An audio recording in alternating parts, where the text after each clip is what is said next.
नमस्कार दोस्तों, स्वागत है आपका आज के मुख्य समाचार में, जिसमें सबसे पहली और बड़ी खबर में आपको बताएंगे कि शहबाज शरीफ की पीएम मोदी से अपील को लेकर पाकिस्तानी मीडिया में हलचल। दूसरी ब्रेकिंग न्यूज में आपको बताएंगे कि गणतंत्र दिवस से पहले भारत पाकिस्तान सीमा पर बीएसएफ का ऑपरेशन अलर्ट, धुंध कोहरे ने बढ़ाई ज्यादा पेट्रोलिंग। और इसी के साथ तीसरी ब्रेकिंग न्यूज में जिक्र होगा कि भारत पाकिस्तान की सीमा पर दिखा पाकिस्तानी ड्रोन, AK-47 के 12 फायर कर पुलिस ने गिराया। चौथी ब्रेकिंग न्यूज में जिक्र होगा कि चीन में काल बना कोरोना, पिछले हफ्ते 13,000 लोगों की मौत, एक्सपर्ट्स बोले वायरस मचाएगा तबाही। और साथ ही साथ पांचवी खबर में जिक्र मौसम विभाग का, मौसम फिर लेगा करवट, दिल्ली समेत 6 राज्यों में होगी बारिश। IMD का ताजा अपडेट आपको बताएंगे। दोस्तों, हर एक खबर की गहराई में ले जाएंगे, लेकिन उससे पहले अगर आपको भी देश की सेना और पीएम मोदी पर पूरा भरोसा है तो आप अभी इस वीडियो को लाइक और लाल बटन को दबा के चैनल को सब्सक्राइब करके बेल आइकन जरूर दबाइएगा। रुक करते हैं सबसे पहली और बड़ी खबर की तरफ। शहबाज शरीफ की पीएम मोदी से अपील को लेकर पाकिस्तानी मीडिया में भी जबरदस्त हलचल। जी हां दोस्तों, पाकिस्तान के प्रधानमंत्री शहबाज शरीफ का भारत से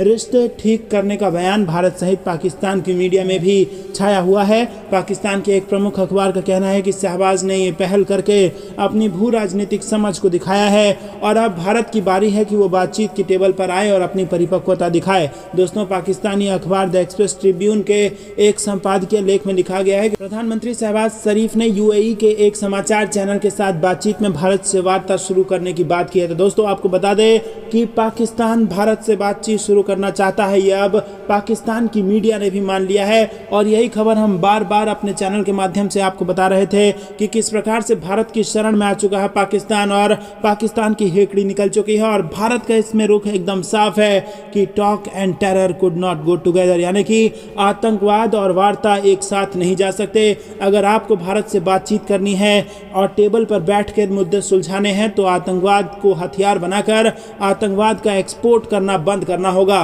दोस्तों, आपको क्या कुछ लगता है कि आप भी भारत के रुख से खुश हैं? कमेंट में जरूर बताइए। रुक करते हैं ब्रेकिंग न्यूज की तरफ। गणतंत्र दिवस से पहले भारत पाकिस्तान सीमा पर BSF का ऑपरेशन अलर्ट, धुंध कोहरे में बढ़ाई ज्यादा पेट्रोलिंग। जी हां दोस्तों, सीमा सुरक्षा बल ने रविवार को जानकारी दी है कि आगामी गणतंत्र दिवस समारोह के मद्देनजर गुजरात के कच्छ जिले और राजस्थान के बाड़मेर में भारत पाकिस्तान सीमा पर सुरक्षा बढ़ाने के लिए ऑपरेशन अलर्ट अभ्यास शुरू किया गया है। BSF गुजरात फ्रंटियर ने एक विज्ञप्ति में कहा है कि यह अभ्यास गणतंत्र दिवस समारोह के दौरान राष्ट्र विरोधी तत्वों के किसी भी बुरे मंसूबों को नाकाम करने के लिए शनिवार से शुरू हुआ है। वहीं आपको बता दें कि ऑप्स अलर्ट अभ्यास 21 जनवरी को शुरू हुआ और 28 जनवरी तक सर क्रीक से भारत पाकिस्तान अंतर्राष्ट्रीय सीमा के साथ साथ गुजरात में कच्छ के रण और राजस्थान के बाड़मेर जिले तक जारी रहेगा। BSF ने जानकारी साझा की है कि अभ्यास के हिस्से के रूप में गहराई वाले क्षेत्रों के साथ साथ खाड़ी और हरामी नाला में विशेष अभियान चलाएगा। दोस्तों, रुक करते हैं अगली ब्रेकिंग न्यूज की तरफ। भारत पाकिस्तान की सीमा पर दिखा पाकिस्तानी ड्रोन, AK-47 के 12 फायर पर पुलिस ने उसको गिराया। जी हां दोस्तों, पाकिस्तान अपनी हरकतों से बाज नहीं आ रहा है। एक तरफ तो पाकिस्तान गिड़गिड़ा रहा है कि भारत जो है वो पाकिस्तान से बातचीत शुरू करे, लेकिन दूसरी तरफ वो अपनी हरकतों से बाज नहीं आ रहा है। ड्रोन के माध्यम से भारत की सीमा में घुसने का प्रयास कर रहा है। पाकिस्तान की ओर से आ रहे ड्रोन अभी भी भारतीय सीमा में दिखाई दे रहे हैं और अभी भी भारत पाकिस्तान बॉर्डर पर ड्रोन एक्टिविटी जारी रखे हुआ है। रविवार सुबह भी पंजाब पुलिस ने सीमा पार से आए ड्रोन को मार गिराया है। इसी के साथ दोस्तों, आपको बता दें कि पंजाब पुलिस ने सीमा पार से आए ड्रोन को फायरिंग में गिरा दिया और इस पूरे मामले में 2 लोगों को गिरफ्तार भी किया गया है। बताया जा रहा है कि इस ड्रोन ड्रग्स की खेप की सप्लाई के लिए इसका सीमा पार से इस्तेमाल किया जा रहा है और इस बात से भी वाकिफ है कि पंजाब में ड्रग्स की लेन देन की जाती है। और दोस्तों, पंजाब में नशे को खत्म करने के लिए अभियान तो चलाए जा रहे हैं, लेकिन इसका परिणाम नहीं निकल पा रहा है। रुक करते हैं ब्रेकिंग न्यूज की तरफ। चीन में काल बना कोरोना, पिछले हफ्ते 13,000 लोगों की मौत, एक्सपर्ट्स बोले वायरस मचाएगी तबाही। जी हां दोस्तों, चीन में कोरोना संक्रमण का कहर जारी है। देश की 80% आबादी कोरोना की चपेट में आ चुकी है। जीरो कोविड पॉलिसी खत्म होने के बाद चीन में कोविड हाहाकार मचा रहा है और इसी बीच चीन ने चौंकाने वाला आंकड़ा जारी किया। चीन ने कहा है कि पिछले सप्ताह यानी 13 से 19 जनवरी के बीच अस्पतालों में कोविड से करीब 13,000 मरीजों की मौत हुई है। वहीं चीन ने एक हफ्ते पहले कहा था कि 12 जनवरी तक अस्पतालों में कोविड संक्रमण की वजह से करीब 60,000 लोगों की मौत हुई है। दोस्तों, रुक करते हैं अगली ब्रेकिंग न्यूज़ की तरफ। मौसम फिर लेगा करवट, दिल्ली समेत 6 राज्यों में होगी बारिश। IMD का ताज़ा अपडेट। जी हां दोस्तों, उत्तर भारत में पिछले 2 हफ्तों से पड़ रही कड़ाके की ठंड से लोगों लोगों को अब राहत मिलती दिख रही है। शीतलहर न चलने के कारण बीते 2 दिनों से तापमान में कमी देखने को मिली है और इस बीच IMD के अनुसार पश्चिमी विक्षोभ के कारण आने वाले कुछ दिनों में राजधानी दिल्ली समेत 6 राज्यों में बारिश की संभावना है। राजधानी दिल्ली में 24 जनवरी से मौसम एक बार फिर करवट लेगा। मौसम विभाग के अनुसार 24 से 26 तक दिल्ली में बादल छाए रह सकते हैं और हल्की बारिश की संभावना है और इसके साथ ही अगले सप्ताह तक दिल्ली में तापमान में इजाफा देखने को मिलेगा और आज भी तापमान में 2 डिग्री की बढ़ोतरी देखने को मिल सकती है। दोस्तों रुक करते हैं अगली ब्रेकिंग न्यूज की तरफ। उत्तर प्रदेश की सभी सीटें जीतने के लिए बीजेपी ने शुरू किया मिशन 80। जी हां दोस्तों, आगामी लोकसभा चुनावों में उत्तर प्रदेश की सभी सीटें जीतने के लिए मिशन 80 की शुरुआत करते हुए भारतीय जनता पार्टी ने कहा है कि पार्टी हर समय काम और चुनाव के मूड में रहती है। राजधानी लखनऊ में रविवार को भाजपा की प्रदेश कार्य समिति की बैठक को संबोधित करते हुए मुख्यमंत्री योगी आदित्यनाथ ने कहा कि 500 वर्षों बाद राम मंदिर का निर्माण हो रहा है। उन्होंने विपक्ष पर हमला बोलते हुए कहा है कि वो राम जन्मभूमि के बारे में टिप्पणी करते थे कि परिंदा पर नहीं मार सकता। प्रधानमंत्री मोदी के नेतृत्व में कोरोना की 2 वैक्सीन बनी, जनता को मुफ्त में वैक्सीन लगाई गई। मुख्यमंत्री योगी ने कहा कि उत्तर प्रदेश में मिशन 80 पर काम कर रहे हैं। उन्होंने कहा कि उत्तर प्रदेश में दोबारा भाजपा की सरकार बनी है, तिहाई बहुमत मिला है। पार्टी ने उपचुनाव में भी जीत हासिल की है क्योंकि वो विजेता की तरह काम करना जानती है। वहीं दोस्तों आपको बता दें कि योगी ने कहा कि गुजरात में भाजपा ने ऐतिहासिक जीत दर्ज की। हर घर तिरंगा के जरिए लोगों ने उत्साह दिखाया और प्रधानमंत्री मोदी के नेतृत्व में देश का विकास हो रहा है। दोस्तों रुक करते हैं अगली ब्रेकिंग न्यूज की तरफ। रक्षा मंत्री राजनाथ सिंह ने लिया राहुल गांधी को निशाने पर, कहा देश में नफरत है कहकर भारत को बदनाम ना करें। जी हां दोस्तों, देश के रक्षा मंत्री राजनाथ सिंह रविवार को मध्य प्रदेश के सिंगरौली पहुंचे थे और मध्य प्रदेश सरकार 25,000 से अधिक हितग्राहियों को भूखंड आवंटित कर रही है और इस दौरान संबोधित करते हुए राजनाथ सिंह ने राहुल गांधी पर जमकर निशाना साधा और कहा कि राहुल जी, देश में नफरत है कहकर भारत को बदनाम मत कीजिए। रक्षा मंत्री राजनाथ सिंह ने कहा कि MP सरकार गरीब लोगों के कल्याण के लिए पूरी तरह से प्रतिबद्ध है और यही हर बीजेपी सरकार का मंत्र और लक्ष्य है। हमने चुनाव के दौरान किए गए हर वादे को पूरा किया है। हमारे कार्य और शब्द हमेशा अन्य राजनीतिक दलों के विपरीत मेल खाते हैं। पहले हम युद्धक विमानों, मिसाइलों, युद्धपोतों और बमों सहित अन्य देशों से रक्षा क्षेत्र के लिए सब कुछ आयात करते थे, लेकिन अब हमने भारत में ही सब कुछ बनाने और निर्यात करके अन्य देशों को वापस करने का फैसला किया है। दोस्तों रुक करते हैं अगली ब्रेकिंग न्यूज की तरफ। बीजेपी कार्य समिति की अहम बैठक संपन्न, मिशन 80 को लेकर दिए गए बड़े निर्देश। जी हां दोस्तों, आपको बता दें कि बीजेपी कार्य समिति की अहम बैठक खत्म हो चुकी है। कार्य समिति की बैठक 4 सत्र में आयोजित हुई और इस बार यूपी में बीजेपी ने मिशन 80 यानी उत्तर प्रदेश की सभी लोकसभा सीटों में जीत दर्ज करने का लक्ष्य रखा है और इसके साथ नई रणनीति भी तैयार की गई। बीजेपी कार्य समिति की बैठक में लगभग 700 पदाधिकारी शामिल हुए हैं। रुक करते हैं अगली ब्रेकिंग न्यूज की तरफ। राज्य में सत्ता बरकरार रखने की तैयारी में बीजेपी, PM मोदी सहित तमाम नेता कर रहे हैं कैंपेन। जी हां दोस्तों, कर्नाटक में इसी साल विधानसभा चुनाव होने वाले हैं और अब इसमें 4 महीने से भी कम समय बचा है और ऐसे में सभी राजनीतिक पार्टियां लोगों को रिझाने में जुट गई हैं। वहीं दोस्तों भाजपा भी राज्य में सत्ता बरकरार रखने के लिए सभी प्रयास कर रही है।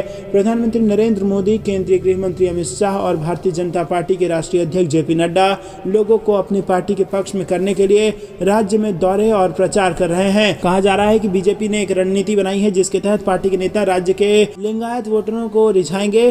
दूसरी ओर कांग्रेस भी चुनाव की जोरदार तैयारी कर रही है क्योंकि कर्नाटक पार्टी के नवनिर्वाचित राष्ट्रीय अध्यक्ष मल्लिकार्जुन खड़गे का गृह राज्य है और इसके अलावा वहां पर वोक्कालिगा समुदाय के समर्थन से राज्य की राजनीति में अहम भूमिका निभाने वाली पूर्व प्रधानमंत्री HD देवेगौड़ा की पार्टी जनता दल सेक्युलर भी इस चुनाव के लिए अपनी रणनीति तैयार कर रही है। दोस्तों रुक करते हैं अगली ब्रेकिंग न्यूज की तरफ। क्योंकि रेडार पर जम्मू 26 जनवरी से पहले बड़े हमले का अलर्ट, पाकिस्तान रच रहा है साजिश। जी हां दोस्तों, पाकिस्तान भले ही रोटी के लिए मोहताज हो लेकिन वो भारत में आतंकी भेजने और उन्हें हथियार देने से पीछे नहीं हट रहा है। खुफिया एजेंसियों के सूत्रों से जानकारी मिली है कि पाकिस्तान की खुफिया एजेंसी ISI ने जम्मू में टारगेट किलिंग और सुरक्षा बलों को निशाना बनाने के लिए अंतर्राष्ट्रीय सीमा के पार 4 लॉन्च पैड को रीएक्टिवेट कर दिया है। सूत्रों के मुताबिक यहां पर लश्कर और जैश के आतंकियों को इन सर्दियों में इकट्ठा किया जा रहा है और इन लॉन्च पैड में इस वक्त 50 से ज्यादा आतंकी मौजूद हैं जिनको पाकिस्तानी रेंजर्स की मदद से घुसपैठ कराई जा सकती है। हाल में जिस तरीके से राजौरी और पूंछ में टारगेट किलिंग को आतंकियों ने अंजाम दिया है उसे ध्यान में रखते हुए सुरक्षा बलों को एक बार फिर अलर्ट किया गया है कि आतंकी 26 जनवरी से पहले जम्मू क्षेत्र में किसी बड़ी आतंकी घटना को अंजाम देने की फिराक में है। रुक करते हैं अगली अगली ब्रेकिंग न्यूज की तरफ। पाकिस्तान में आर्थिक मुश्किल के बीच सियासी भूचाल, इमरान की पार्टी के 35 विकेट और गिरे। जी हाँ दोस्तों, आपको बता दें कि पाकिस्तान में आर्थिक संकट के बीच सियासी हालत भी बदतर हो रहे हैं। ताज़ा मामले में पूर्व प्रधानमंत्री इमरान खान की पाकिस्तान तहरीक इंसाफ पार्टी के 35 और सांसदों के इस्तीफा अध्यक्ष ने स्वीकार कर लिया है। इसके बाद संसद में उनकी सदस्यता अब समाप्त हो गई है।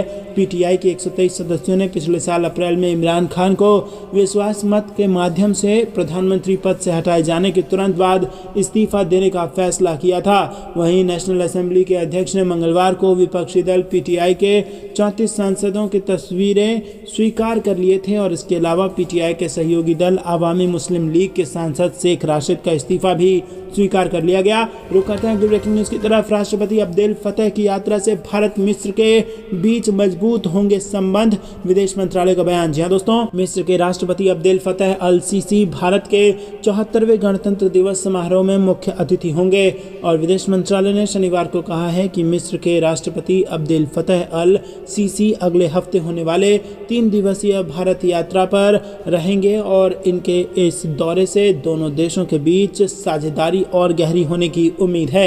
दरअसल मिस्र के राष्ट्रपति अब्देल फतेह अल सीसी 24 से 26 जनवरी तक भारत दौरे पर रहेंगे। इस दौरान वो प्रधानमंत्री नरेंद्र मोदी के साथ व्यापक बातचीत करेंगे और इसके अलावा राष्ट्रपति अब्देल फतेह गणतंत्र दिवस समारोह की शोभा बढ़ाएंगे और कारोबारी समुदाय के साथ बातचीत भी करेंगे। दोस्तों रुक करते हैं ब्रेकिंग न्यूज की तरफ। चीन से तनाव के बीच भारतीय वायुसेना की प्रलय राफेल सुखोई दिखाएंगे ताकत, S-400 भी तैनात की गई है। जी हाँ दोस्तों, आपको बता दें कि चीन के साथ चल रहे गतिरोध के बीच हमारी वायुसेना पूर्वोत्तर भारत में एक बड़ी एक्सरसाइज करने जा रही है। इस वॉर एक्सरसाइज को प्रलय नाम दिया गया है। वायुसेना से जुड़े सूत्रों ने बताया कि प्रलय सभी प्रमुख एयरबेस से अंजाम दी जाएगी और हाल ही में तैनात किए गए ड्रोन स्क्वाड्रन भी इसका हिस्सा होंगे। वहीं दोस्तों आपको बता दें कि प्रलय एक्सरसाइज ऐसे समय में हो रही है जब भारत वायुसेना ने ईस्टर्न सेक्टर में S-400 एयर डिफेंस स्क्वाड्रन को तैनात और सक्रिय कर दिया है, जो दुश्मन के किसी भी विमान या मिसाइल को 400 किलोमीटर दूरी से मार गिराने में सक्षम है। इस तरह का एयर डिफेंस सिस्टम दुनिया के बहुत कम देशों के पास है। भारत ने रूस से अरबों डॉलर में ये सौदा किया है। रुक करते हैं अगली ब्रेकिंग न्यूज की तरफ। जम्मू कश्मीर और लद्दाख में जम गई झीलें और नदियां, भारी बारिश और बर्फबारी की चेतावनी। जी हाँ दोस्तों, जम्मू कश्मीर में शनिवार को मौसम सुबह से ही बदला नजर आया। जम्मू संभाग में बादल छाए रहे जबकि कश्मीर में कड़ाके की ठंड रही। लद्दाख में लगातार शीतलहर जारी है। जम्मू श्रीनगर हाईवे पर उधमपुर और रामबन के बीच लगातार भूस्खलन हो रहे हैं और इससे यातायात ठप है। कड़ाके की ठंड के बीच कश्मीर और लेह लद्दाख में झीलें और नदियां जम गई हैं। प्रदेश में शुक्रवार को पर्वतीय क्षेत्रों में बर्फबारी और मैदानी इलाकों में बारिश हुई। दोस्तों आपको बता दें कि कश्मीर घाटी और जम्मू संभाग के कुछ हिस्सों में भारी बर्फबारी हुई है और इससे न्यूनतम तापमान में वृद्धि दर्ज की गई है। मौसम विभाग के मुताबिक 22 जनवरी तक आमतौर पर बादल छाए रहेंगे और हल्की से मध्यम बर्फबारी की संभावना है। कई जगह बारिश के आसार हैं।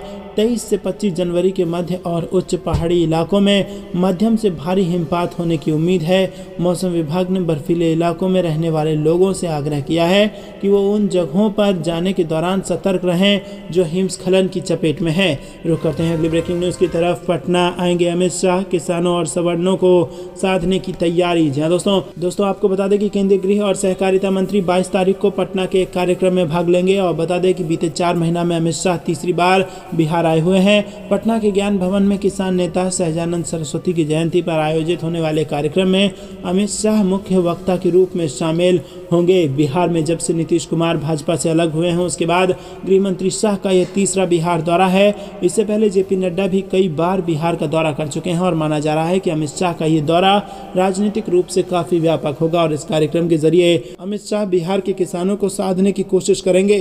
रुक करते हैं अगली ब्रेकिंग न्यूज की तरफ। मिशन 2024 को लेकर यूपी में बीजेपी है तैयार। रविवार को होगी प्रदेश कार्य समिति की बैठक। जी हाँ दोस्तों, उत्तर प्रदेश में बीजेपी ने लोकसभा चुनाव की तैयारियां तेज कर दी हैं। 20 जनवरी को बीजेपी के राष्ट्रीय अध्यक्ष जेपी नड्डा ने गाजीपुर से इसका शंखनाद कर दिया और अब 22 जनवरी रविवार को लखनऊ में यूपी बीजेपी प्रदेश कार्य समिति की बैठक होने वाली है। इसमें बीजेपी के मिशन 2024 को आगे बढ़ाया जाएगा और इस बैठक का उद्घाटन सीएम योगी आदित्यनाथ करेंगे। बैठक में प्रदेश भर के 700 पदाधिकारियों को बुलाया गया है। वहीं बीजेपी प्रदेश कार्य समिति बैठक को लेकर बीजेपी प्रदेश अध्यक्ष भूपेंद्र चौधरी ने कहा कि बैठक में आगामी कार्य योजना को पटल पर रखा जाएगा और पहले के संगठनात्मक कार्यों पर चर्चा होगी। रुक करते हैं अगली ब्रेकिंग न्यूज की तरफ। आरएसएस प्रमुख मोहन भागवत 25 से 29 जनवरी तक करेंगे जयपुर दौरा। नागरिकता कानून और जनसंख्या नियंत्रण पर दे सकते हैं संदेश। जी दोस्तों, आरएसएस के प्रमुख मोहन भागवत 25 से 29 जनवरी तक 5 दिवसीय जयपुर दौरे पर रहेंगे।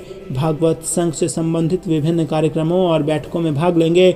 संघ के जयपुर प्रांत कार्यालय से मिली जानकारी के अनुसार आरएसएस के सरसंघ संचालक 26 जनवरी को जामडोली स्थित केशव विद्यापीठ के गणतंत्र दिवस समारोह में शामिल होंगे और ध्वजारोहण करेंगे। वहीं भागवत नेताजी सुभाष चंद्र बोस की 126वीं जयंती पर 23 जनवरी को कोलकाता के शहीद मीनार मैदान में एक सभा को संबोधित करेंगे। सूत्रों के मुताबिक भागवत संघ द्वारा आयोजित कार्यक्रम में सीएए और जनसंख्या नियंत्रण विधेयक जैसे संवेदनशील मुद्दों पर अहम संदेश दे सकते हैं। दोस्तों, रुक करते हैं अगली ब्रेकिंग न्यूज की तरफ।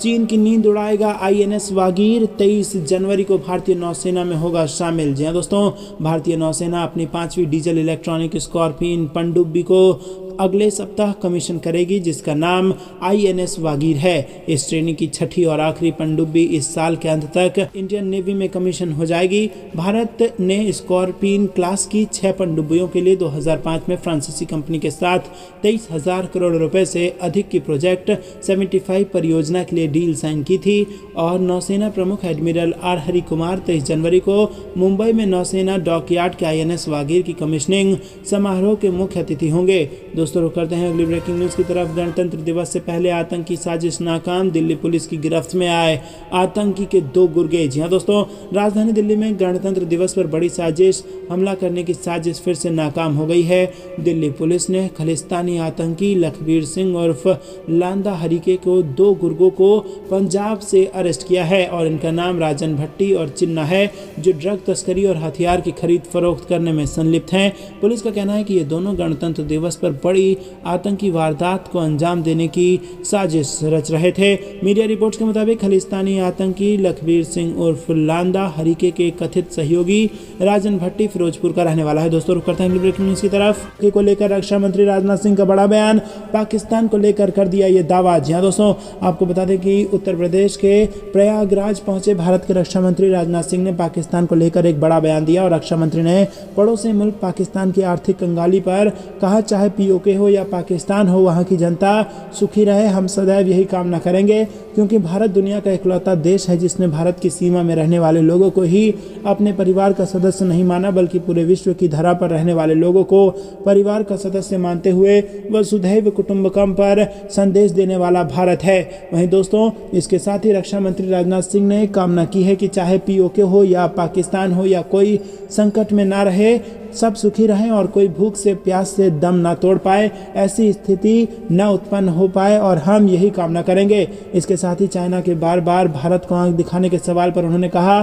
कि भारत की ताकत अच्छी तरह चाइना को मालूम है, मुझे इस संबंध में कोई टिप्पणी करने की जरूरत नहीं है। रुक करते हैं अगली ब्रेकिंग न्यूज की तरफ। बदहाल पाकिस्तान पर टूटा मुसीबतों का पहाड़, विश्व बैंक ने रोक दी पाकिस्तान की मदद। जी हाँ दोस्तों, बदहाल पाकिस्तान पिछले लंबे समय से आर्थिक संकट से जूझ रहा है। आर्थिक बदहाली से बाहर निकलने का हर जतन कर रहा है और अब हालात ऐसे आन पड़े हैं कि विदेशी मुद्रा भंडार भी धीरे धीरे खत्म हो रहा है और पाकिस्तान के पास 1 महीने के आयात के लिए भी पर्याप्त राशि नहीं है। इन हालातों को देख जनता कह रही है कि ये मुश्किल खत्म क्यों नहीं होती। सऊदी और चीन के बाद कंगाल पाकिस्तान को विश्व बैंक ने बड़ा झटका दिया है। विश्व बैंक ने पाकिस्तान को दक्षिण एशिया की सबसे कमजोर अर्थव्यवस्था करार दिया है। विश्व बैंक की ग्लोबल इकोनॉमिक प्रोस्पेक्ट्स रिपोर्ट के अनुसार इस साल पाकिस्तान की आर्थिक वृद्धि दर मात्र 1.7% रहेगी। दोस्तों, रुक करते हैं अगली ब्रेकिंग न्यूज की तरफ। पाकिस्तान में नहीं थम रहे टीटीपी के हमले, आतंकियों ने चेक पोस्ट को बनाया निशाना, 2 पुलिसकर्मियों की मौत। जी हाँ दोस्तों, आपको बता दें कि पाकिस्तान में एक बड़े आत्मघाती हमला वहां हुआ है और प्रतिबंधित आतंकी संगठन तहरीके तालिबान पाकिस्तान के आतंकियों ने उत्तर पश्चिम पाकिस्तान के खैबर पख्तूनख्वा में पुलिस चौकी पर हमला किया है। और दोस्तों, इसमें 2 पुलिसकर्मियों की मौत हो गई है और खैबर जिले के पुलिस अधिकारी मोहम्मद इमरान ने कहा कि ये हमला तख्त बेग पुलिस चौकी पर हुआ और इस हमले के लिए आतंकियों ने हैंड ग्रेनेड और भारी हथियारों का इस्तेमाल किया। पाकिस्तान के खैबर पख्तूनख्वा में अफगान सीमा के पास टीटीपी आतंकियों ने एक पुलिस चौकी पर ग्रेनेड फेंका और परिसर में घुस गए। रुक करते हैं अगली ब्रेकिंग न्यूज की तरफ। नवाज शरीफ ने इमरान खान को कहा पागल, बोले पाकिस्तान को बर्बाद कर दिया। जी हाँ दोस्तों, आपको बता दें पाकिस्तान में एक तरफ हालात बद से बदतर हो चले हैं, लोगों के पास खाने पीने तक के सामान उपलब्ध नहीं हो पा रहे हैं और पूरा पाकिस्तान कंगाल होने की कगार पर खड़ा है। लोग गेहूं और आटे के लिए घंटों तक लाइन में लगकर इंतजार कर रहे हैं, लेकिन ऐसे मुश्किल वक्त में भी पाकिस्तान के राजनेता सिर्फ एक दूसरे को कोसने में लगे हुए हैं। जब पाकिस्तान के पूर्व प्रधानमंत्री नवाज शरीफ ने पाकिस्तान के पूर्व प्रधानमंत्री रहे इमरान खान की अब खूब जमकर आलोचना की है। इमरान खान को लेकर नवाज शरीफ ने काफी कड़े शब्दों का प्रयोग किया है और यहाँ तक कि उन्होंने इमरान खान को पागल तक कह दिया है। रुक करते हैं अगली ब्रेकिंग न्यूज की तरफ। भारत सरकार की सबसे बड़ी डिजिटल स्ट्राइक 55,000 वेबसाइट को कर दिया ब्लॉक। जी हाँ दोस्तों, भारत सरकार कई सालों से कई वेबसाइट को ब्लॉक कर रहा है। डिजिटल स्ट्राइक लगातार चल रही है और कई कंट्रोवर्शियल्स को बंद कर दिया जा रहा है। और एक रिपोर्ट सामने आई है जहां बताया गया है कि सरकार ने 7 साल में कितनी वेबसाइट को ब्लॉक किया और रिपोर्ट में पाया गया है कि जनवरी 2015 से जून 2022 के बीच मोटे तौर पर 55,580 website, YouTube channel, URL, application आदि को ब्लॉक कर दिया गया है।